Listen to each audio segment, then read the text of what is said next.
ડભોઈ તાલુકાની પારીખા પ્રાથમિક શાળાની કંઈક અલગ જ સ્થિતિ જોવા મળી રહી છે। અહીં શાળામાં બાળકોના હાથમાં નોટબુક, પેન, પેન્સિલને બદલે સાવરણી જોવા મળી રહી છે।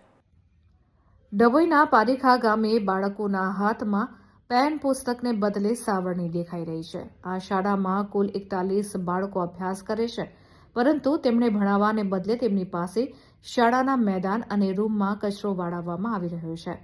વાલીઓ પોતાના સંતાનોને ઉજ્જવળ ભવિષ્ય માટે શાળાએ મોકલતા હોય છે, પરંતુ અહીં બાળકો મજૂરી કરવા મજબૂર બન્યા છે।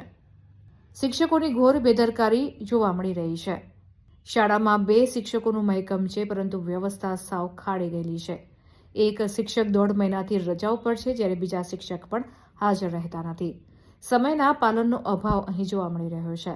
શાળાનો સમય સવારે 10:30 છે, તેમ છતાં 11:15 સુધી કોઈ પણ શિક્ષક અહીં આવતા નથી। અલબત્ત વિદ્યાર્થીઓના ભાવિ સાથે શિક્ષકો ચેડા કરી રહ્યા છે અને સરકાર પાસેથી તગડો પગાર લઈ રહ્યા છે।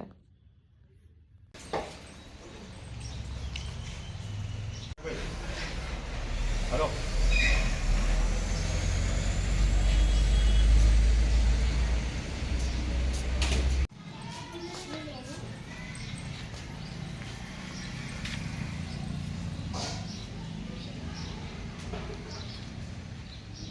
મંડાળ છે આવડે બધું પણ શિક્ષકો આવ્યા જ નહીં કોઈ